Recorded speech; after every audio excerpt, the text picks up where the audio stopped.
Welcome to the Coaching Edge podcast with your co-hosts, Dr. Steve Jeffs and Erwin de Grave. Each episode, we bring you expert guests and transformative coaching insights. Let's dive in. Hello, everybody. Welcome to another episode of the Coaching Edge podcast with your co-host, Dr. Steve Jeffs and myself, Erwin de Grave. And today we have the pleasure to talk to Daniela Dragomir. Hello, Daniela. How are you doing? Hello, Erwin. I am very well, thank you. How are you? Very good, and welcome, Steve, of course, as well. Thank you. So, Daniela, we could try to introduce yourself, but you know yourself much better than we do. So, who is Daniela? What she does in coaching? How did she come in coaching? So I am originally from Romania, and I moved with my husband to Canada, Montreal, many years ago, and I spent some times there perfecting my French, surviving winters, and finally we decided to move south of the border in the US for, another adventure and better pizza, New York pizza. So now I live in Jersey City, which is right outside New York, one train stop outside New York. And I've been here since 2002. I have a daughter, and I worked for consulting companies. I went to law school in Romania. That's where it all started. And I worked for PwC in Romania. Then I moved to Montreal, where I worked for EY, and I moved to EY in New York. And as I said, I've been here for a while. Now I have a daughter, 12-year-old daughter, and a puppy. When I moved to New York, I decided after a while doing consultancy, I decided to move into acting. So I went to Lee Strasberg Theater and Film Institute, and I acted in mostly theater productions, because why not? Another adventure. And finally, I hired a coach because I felt I needed to still find my purpose. And I hired a coach, and she changed my life. And I said, I wanted to do that for other people. Now, mind you, throughout my life, I had this preoccupation for how the universe works, how energy works, what makes people perform, what they stop performing. Seeing what she did with me, I got inspired, and I went to IPEC, which they use this energy leadership framework that I trained myself in as well. And IPEC was was a turning point for me, because it bridged the gap between the woo-woo and the practical. Because everything I was interested in the up until that point, the universe, how the mind works, and these were not topics that were discussed in the circles I were in. That were, people were very analytical, and I was too. I wasn't even allowing myself to go there. So IPEC helped me bridge that gap. And the energy leadership framework really changed my life. And I'll tell you that my story really, my coaching story, how I came to coaching, the seeds were planted back in Romania when I grew up in Romania during communism. Let me tell you, it was not the golden age of fun, communism. My mother was a teenager when she had me, and the restrictions were many during that time. She didn't have home appliances. She had to wash everything by hand. She had to cook all the meals. Food was rationed. You had to stay in line for everything. So the burdens on her were many, but my sister and I, we were the life for her. We were the apple of her eye, but she couldn't give us the warmth and attention that, other parents maybe have the chance to give their kids. So I grew up in this strict or restrictive environment. Everything was survival. Um, Nobody was interested in what I was passionate about, what my interests were. And communism collapsed when I was going into high school. But even then, it, it was not that immediately there were rainbows and butterflies in Romania. The the situation was quite difficult for at least a decade or so. Was a lot of instability, a lot of misogyny, if you wish. I'll get into a cab, and if the taxi driver make an off-color comment and I wouldn't get along, he will be like, "Oh, you are one of those women." So I'll smile, I will, and try to just get the hell out of there. I grew up a lot in this survival mode, and it left a mark on me. And my mom and I haven't had a good relationship since I was a teenager. I know that's a shocker. It happens only to communist moms. And now I have a twin, and I feel like it's payback time. But um, anyways, so we haven't had a good relationship for decades. And I learned this energy leadership framework, and I realized the energy that my mom was bringing to the world was not, I was taking it personally, but it was not personal. She was trying to control her circumstances. She was trying to make sense of her world, and her criticism of me or trying to control was just that, her way of trying to survive. And when I was able to see my mom for who she was and what she was going through, I was able to see my part of the bargain. I was judging her, and that's why she didn't feel at ease around me. And as a consequence, I was taking things personally, and I saw how I was my contribution to this relationship. And for the first time in decades, I was able to hug my mom. And to mean it. And the energy leadership framework basically gave my mom back.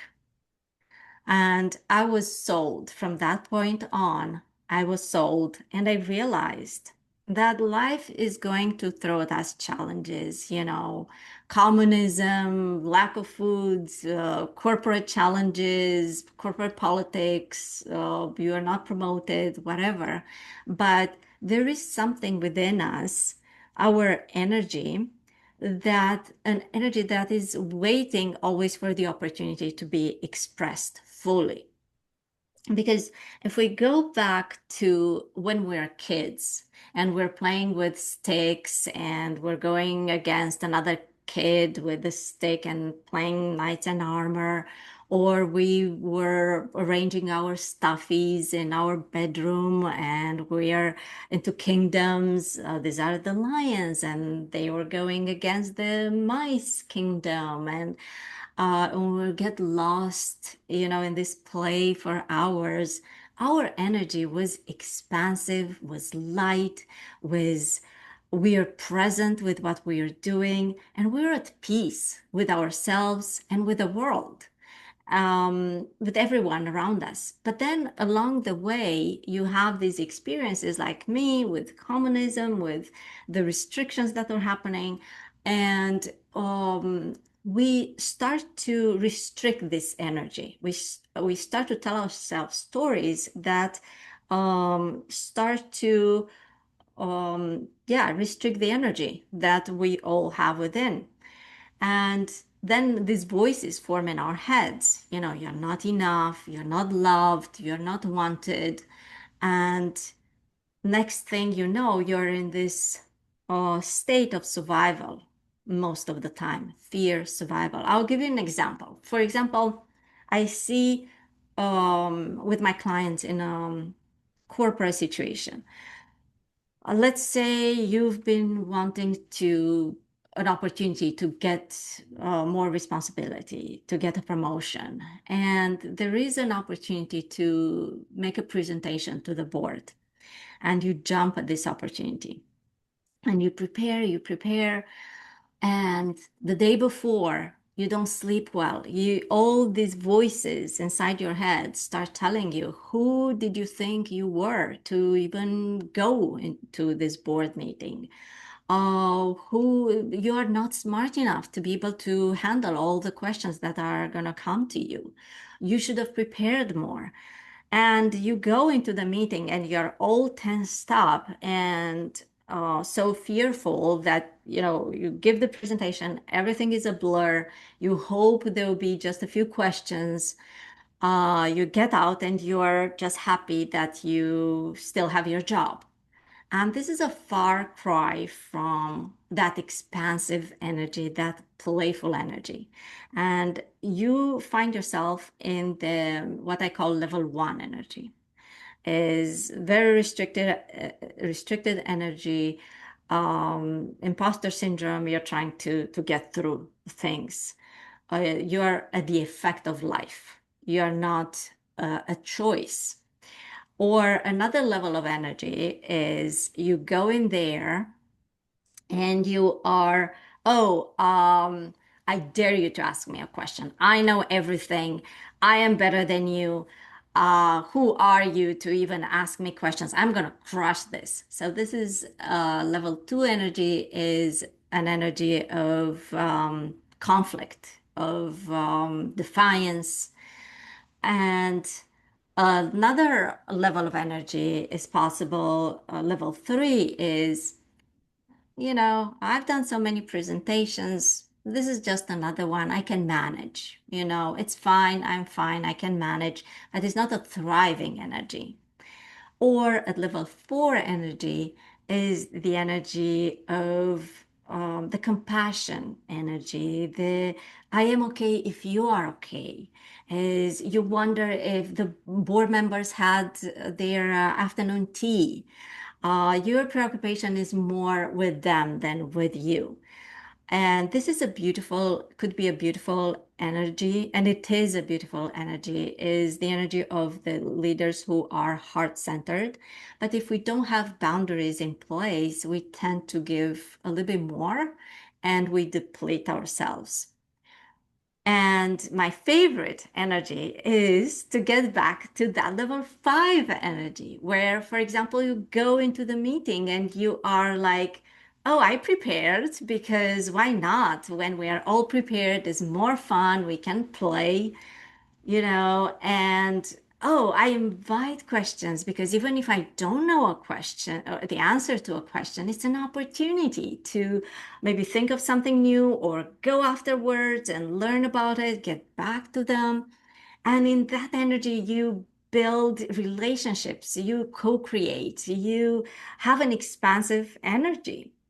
And you don't look at anything, you look at challenges as opportunities as well. So this is the framework. Mhm. And lower levels of energy, one, two, and three, you take things personally, like I was doing with my mom. At higher levels of energy, four and five, you do not take things personally.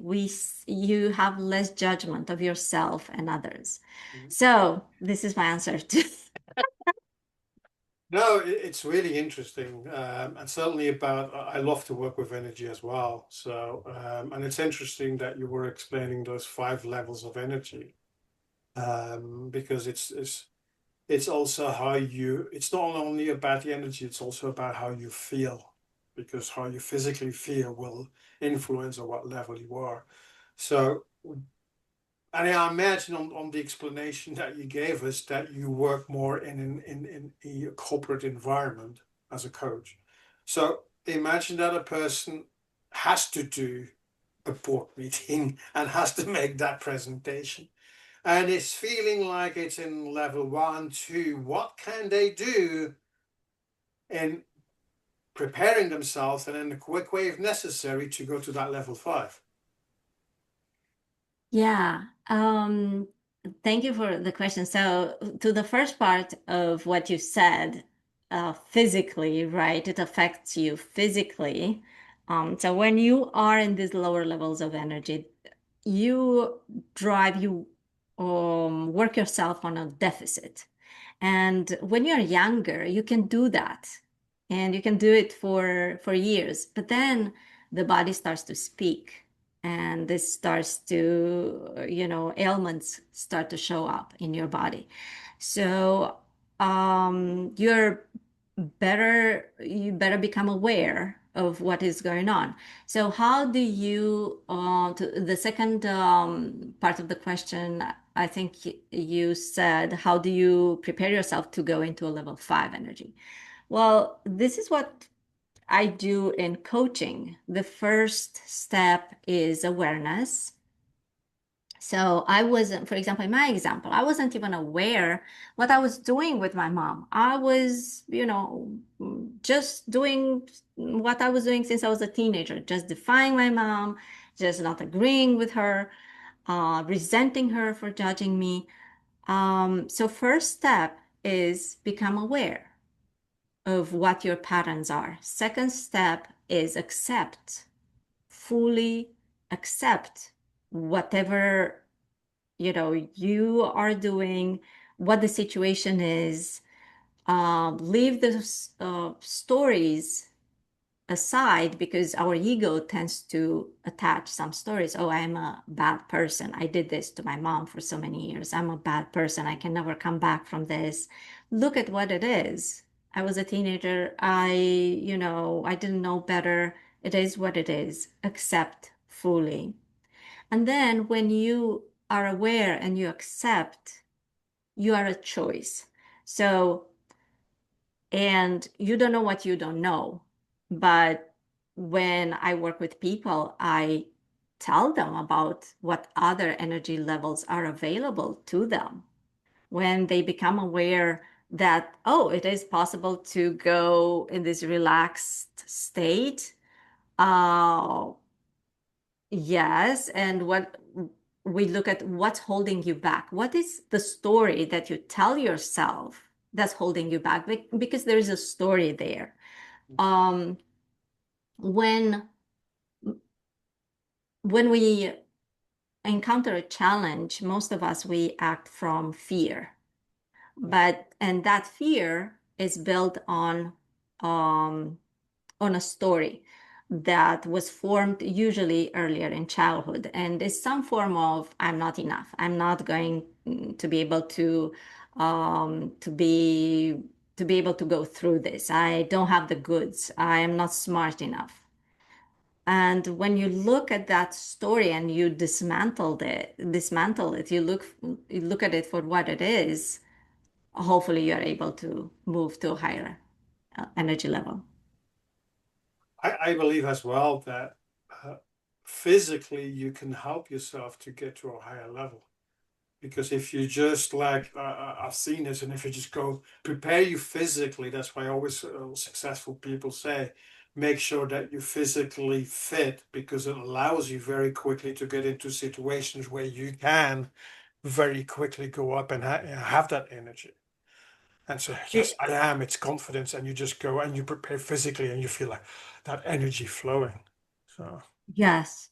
So that's important too, to know physically what you need. Maybe you need a cup of coffee, maybe, build up your and physical energy over time. Like it's important to do your cardio, it's important to lift weights, because that definitely affects your mood. But we also notice there's another aspect to this too.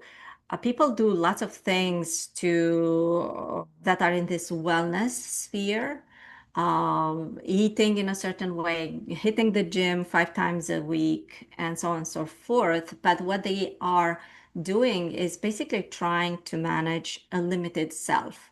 They are in they did not reach this expansive state. They have not reconciled the stories within themselves. Um, but they are doing these things just to give them a sense of well-being. But underneath that, they're still trying to prove that they're just pushing. And they're still working on deficit, trying to prove themselves. Oh, if I'm hitting the gym, I'm disciplined, and I make this amount of money, and I'm getting the corner office, and I'm eating in a certain way. I have to be perfect because the story that I tell myself underneath that is still that I'm not enough, and I'm trying to prove to myself or to whoever that I am enough. Trying to compensate, basically. Trying to compensate. So all these, and I've seen people like being so strict about their gym regimen, but where is this coming from? Is it coming from a place of, yeah, I want to feel better. I want to have that energy when I go to this meeting because I want to flow. I want to, you know, use all my body, my mind. Or is that perfectionistic attitude? I am a go-getter. I am, the perfect person. And So, also meditation is, I see also with meditation which is a wonderful tool. I meditate every day, but again, is it a way to calm your mind that is racing a mile a minute and is in fear, and you're just trying to give it a reprieve for, a few hours? You're just trying to calm yourself from a situation that you again judged it as being, um, you were afraid. And it will give you, as I said, a few hours of calm, but then again, you go to the next one and you repeat the cycle. Yeah, it's where you're pointing us a lot is very much in my language at least. There's a distinction between the doing and what we do and our being or state, our mindset and how we talk to ourselves as we're doing it. And there's a real focus, certainly in the workplace and very much in life. If we can focus on the doing, we get the doing done, the rest shall follow. And actually, in many cases, it's often the opposite.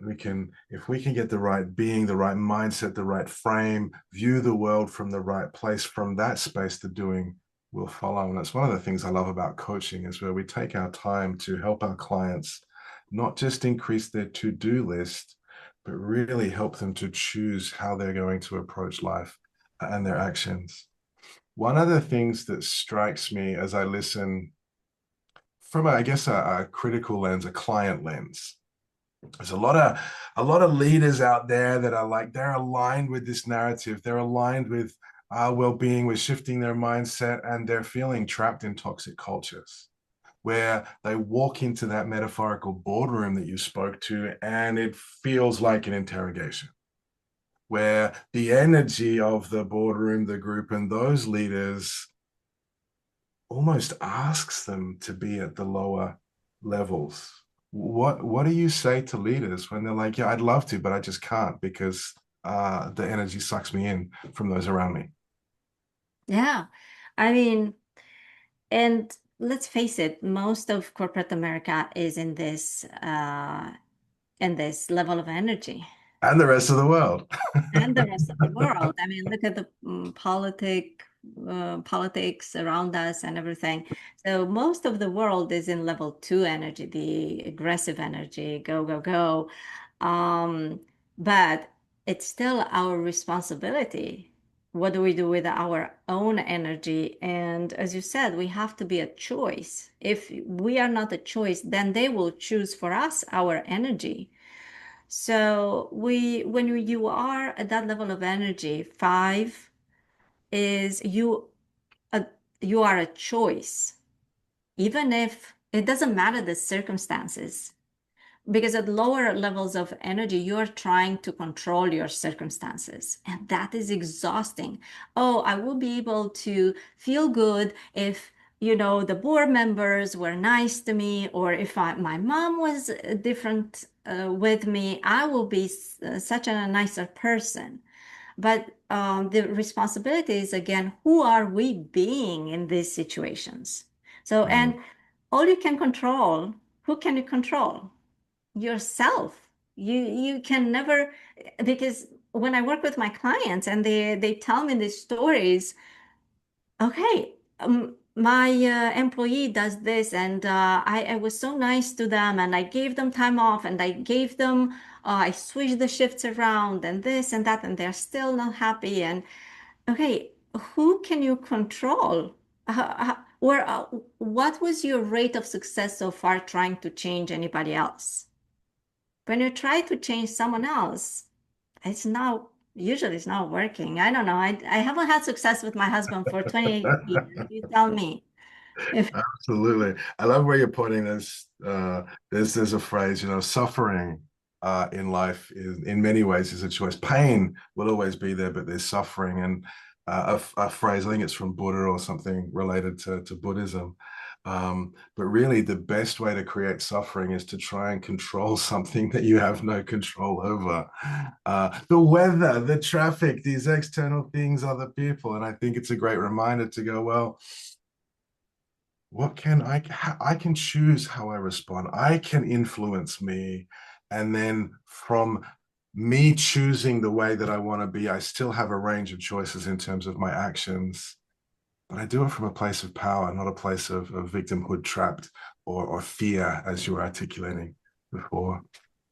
yeah, and also let's remember that higher levels of energies are more powerful, and they allow to people with lower levels of energy an opportunity to entrain in our energy.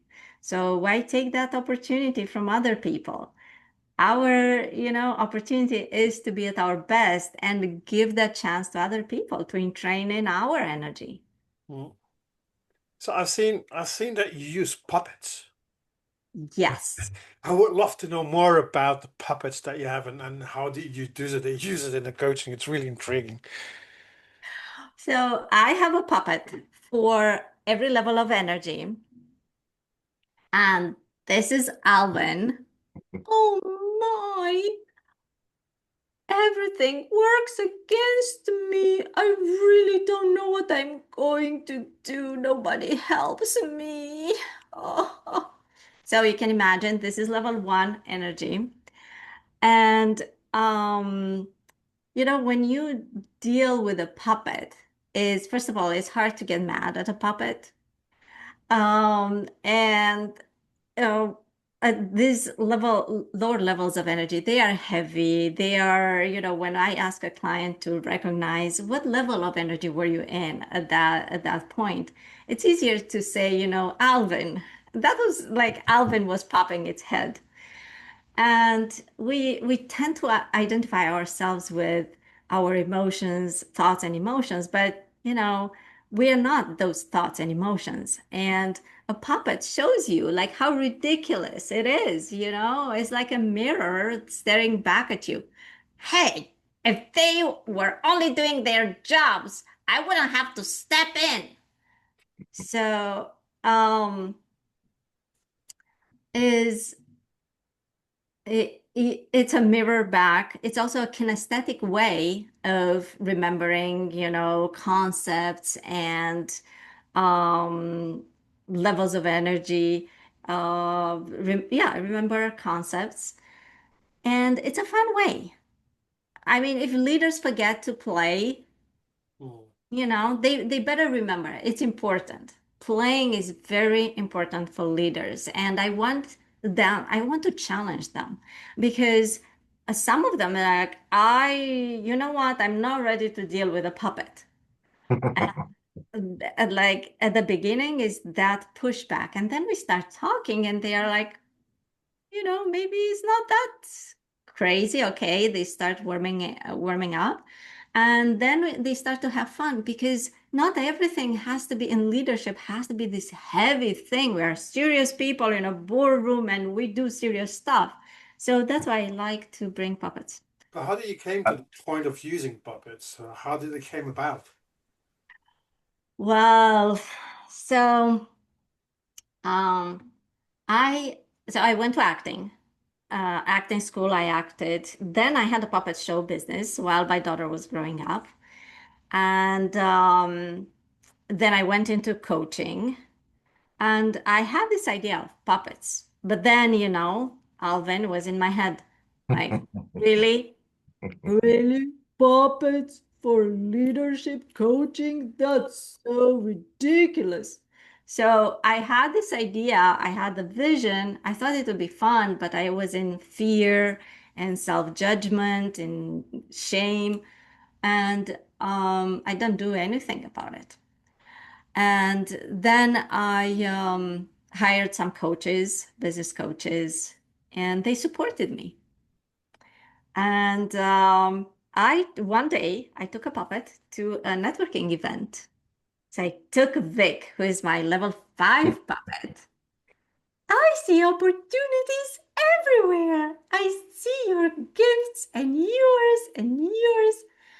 So, and people were surprised, but also interested. And they responded and they remembered me, not for a speech or a pitch, or it was something refreshing and interesting. So, and I saw the joy, the conversations changed around me. So I said, okay, I'm using puppets. That's fantastic. I like the description of how you shared that story through the lens of the levels and the puppets. I think that's so profound because we get stuck there. A lot of our clients come in, a lot of our customers come in from that Alvin place, or like, prove it to me, make sense of what's going on, how does this work? Well, actually, that's just an energy. It's not the client, it's not the person in front of you. It's an energy that they're bringing in. It's coming from a place of fear. They're reacting to their perception of the environment. And as a model, I can see this helping us as leaders and coaches remember to bring compassion to the people that we're working with. Bring compassion to the board, going, wow, for them to show up like this, what pressure are they under? Look at all the Alvins that are sitting around the room right now.